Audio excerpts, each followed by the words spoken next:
नमस्कार दोस्तों। This is me Ashish Kumar Yadav. Welcome you all again. आज है 14 अप्रैल और आज हम बात करने वाले हैं द हिंदू की मेन न्यूज़ हेडलाइन जो आज करंट अफेयर्स में रही हैं। इसमें जो सबसे इम्पोर्टेंट है, इंडिया तंजानिया लॉन्च आईके में मैरीटाइम एक्सरसाइज असर the new era of Africa India naval ties. ये जो है भारत ने कई अफ्रीकी कंट्रियों के साथ मिलके जो आईकाइम है नेवल एक्सरसाइज, उसको जो है तंजानिया के जो दार एस सलाम पोर्ट है वहां पे इसका इनॉग्रेशन किया। दरअसल सबसे पहले समझने की जरूरत है, ये है क्या, आइकाइन है क्या। तो आइकाइन जो इसका संस्कृत में जो मीनिंग है, यूनिटी, एकता। ये जो है इंडिया और अफ्रीकन कंट्रीज हैं जो मिलकर कंडक्ट करती हैं।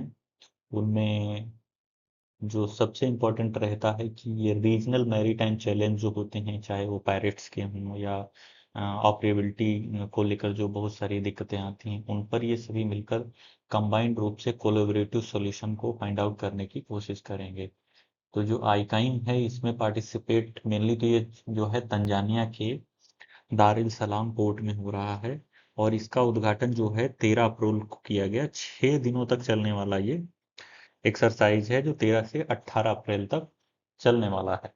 इसमें जो मेन पार्टिसिपेंट कंट्री हैं वो हैं आपका Comoros, Djibouti, Kenya, Madagascar, Mauritius, Mozambique, Seychelles, South Africa और इंडिया, तंजानिया। तंजानिया में तो ये करेक्ट जो है कंडक्ट ही कराया जा रहा है। इंडिया की तरफ से जो इंडियन नेवी में जो आईएनएस चेन्नई तथा आईएनएस केसरी जो वहाँ रिप्रेजेंट कर रहे हैं, इंडियन ओशियन शिप जो सागर है वो भी वहाँ इनॉग्रल सेरेमनी में प्रेजेंट रहेगी। ये जो है इसका ये जो हमारे इंडिया का प्रोमिनेंट विजन है महासागर जिसे बोलते हैं, mutual holistic advancement for security and growth across region. हम सभी जो हमारे पड़ोस के देश हैं या जो भी राष्ट्र हैं, हम उनके साथ मिल करके एक समृद्ध, वो चाहे सिक्योरिटी के सेक्टर में हो या ग्रोथ के सेक्टर में हो, विकास को लेकर उसमें समृद्ध जो है रिलेशनशिप बिल्ड करना चाहते हैं अपने आसपास। तो उसको लेकर ये इंपॉर्टेंट एक्सरसाइज से जो है कंडक्ट कराई गई। और हाँ, रिसेंट में अभी जो है इंडिया ने फ्रांस के साथ मिलकर जो है वरुणा वरुणा एक्सरसाइज कंडक्ट कराई गई थी। वो मेनली कंडक्ट कराई गई थी जो है हमारे यहाँ गोवा में। और एक और इम्पोर्टेंट एक्सरसाइज कराई गई थी जो टाइगर ट्राइब, वो रिलेटेड थी जो हमारे यहाँ नेशनल डिजास्टर होते हैं, तो डिजास्टर पे कैसे रिस्पॉन्स किया जाए अमेरिका के साथ मिलके, उसको लेकर टाइगर ट्रायम्फ जो है वो कंडक्ट कराया गया। तो सबसे इम्पोर्टेंट ये न्यूज़ है जो आज रही। सेकंड इम्पोर्टेंट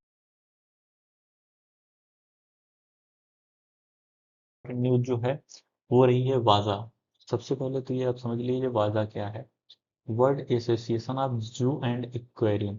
जितने भी चिड़ियाघर हैं, जू हैं, उनको लेकर हम ये समझते हैं कि जो सिर्फ जो है एग्जीबिशन का प्लेस है, शोकेस का, बट नहीं। वहाँ पे जो है कैसे एथिकल ट्रीट करना है, कैसे प्रॉपर उनका रख रखाव होना चाहिए, इसको कंट्रोल करने के लिए वर्ल्ड लेवल पे एक ऑर्गेनाइजेशन बनाया गया जिसे हम बोलते हैं वाजा। इसके सीईओ इस समय जो हैं मार्टिन जॉर्डन।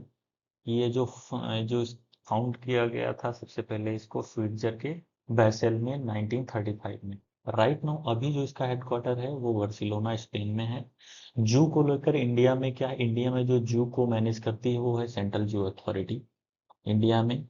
वो जो है वाइल्ड लाइफ प्रोटेक्शन एक्ट 1972 बना था, जो उसके अंडर में सेक्शन 38H है, उसके अंडर में इस अथॉरिटी को बनाया गया है, वो मैनेज करती है। इंडिया में 155 जू करंटली जो है वर्किंग है अभी।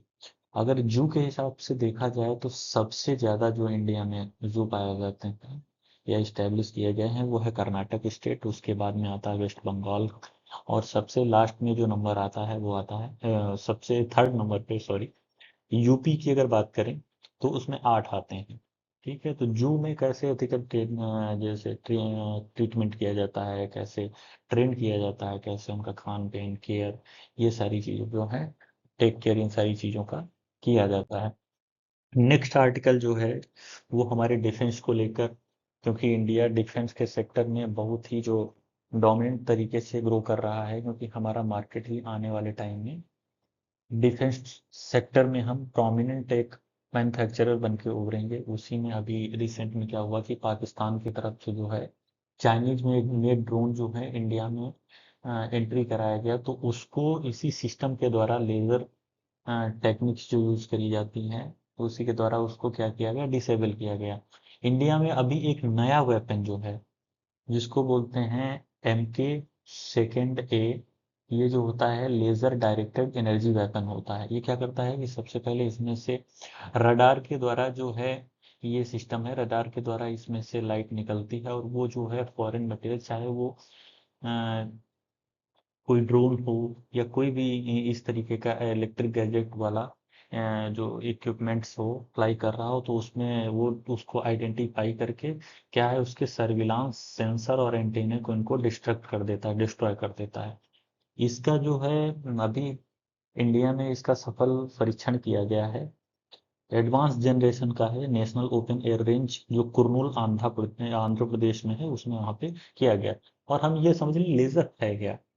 लेजर जो होता है इसका फुल फॉर्म होता है light amplification by stimulated emission of radiation. सबसे पहले इसकी जो खोज करी गई थी वो की गई थी 1960 में थियोडर मेनन के द्वारा ह्यूज रिसर्च लेबोरेटरीज में। इसमें क्या है, लाइट के जो है इसमें एम्प्लीफाई किया जाता है लाइट को, और उसके द्वारा जो क्या है फोटॉन्स के जो पार्टिकल हैं वो निकलते हैं, तो ये क्या हो जाती है, बहुत लीथल हो जाती है। इसके सामने जो भी आता है उसको क्या करती है, डिस्ट्रक्ट कर देती है, टोटली डिस्ट्रक्शन कॉज कर देती है।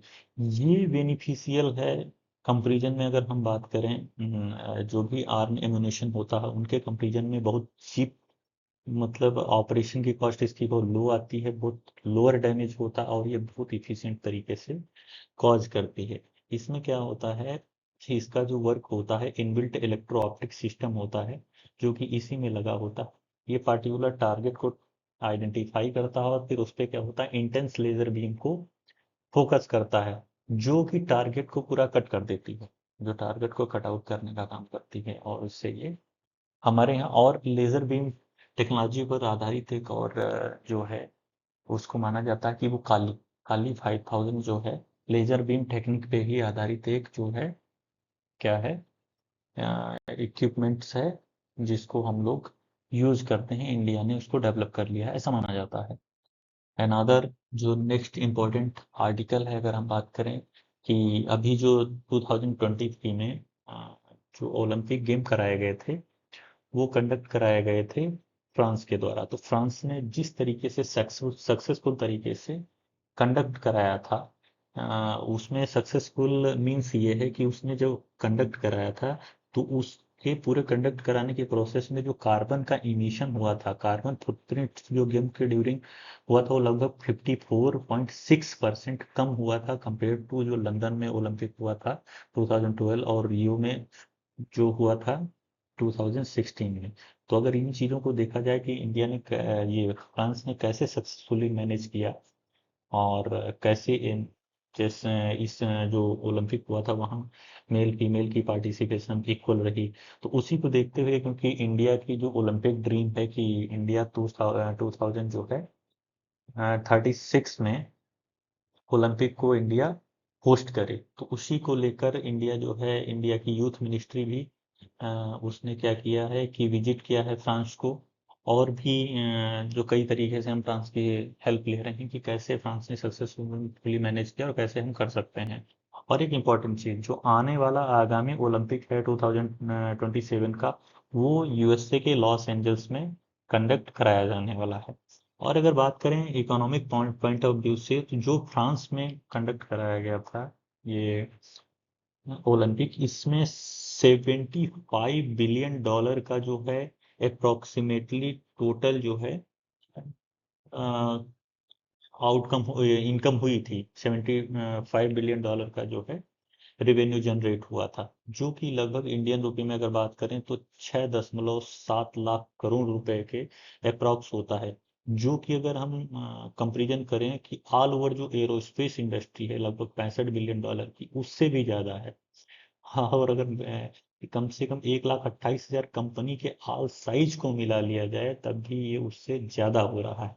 तो इस कंपनी में जो इम्पोर्टेंट एस्पेक्ट्स रहता है वो सपोर्ट करती हैं कंपनियां, उनको भी अगर देखा जाए, जैसे देखा तलान है, वो गेम से रिलेटेड है, तो उसने उसके बारे में हमारे इंडिया में मार्केटिंग होती, तो उसने भी इम्पोर्टेंट रोल प्ले किया था और उस इंडस्ट्री को बूस्ट मिला था। साथ ही अगर हम बात करें टाटा कंसल्टेंसी की और एमएमरी स्पोर्ट ऑर्गेनाइजेशन, तो ये भी पार्टी जो है पॉजिटिव रोल प्ले कर रहे हैं। तो कैसे जो है हम इस विजन को अचीव करेंगे, इसके लिए हम जो है फ्रांस से टच में है और फ्रांस से जो है कंटिन्यू जानकारी ले रहे हैं। हम लास्ट में एक हम एज यूजुअल जो डेली आपसे क्वेश्चन पूछते हैं, वो क्वेश्चन है अफ्रीका इंडिया की मैरीटाइम एंगेजमेंट, जो अभी हाल ही में कंडक्ट कराया गया है, 13 तारीख को उसका उद्घाटन हुआ है। वो किस देश में कराया गया है, किस देश में वो कराया गया है? इसमें इंडिया है, तंजानिया है, सऊदी अरेबिया है और सिंगापुर है। आपको अपना जो जवाब है वो कमेंट बॉक्स में देना है। और अधिक जानकारी के लिए हमसे जुड़े रहें, लाइक और सब्सक्राइब करें। धन्यवाद।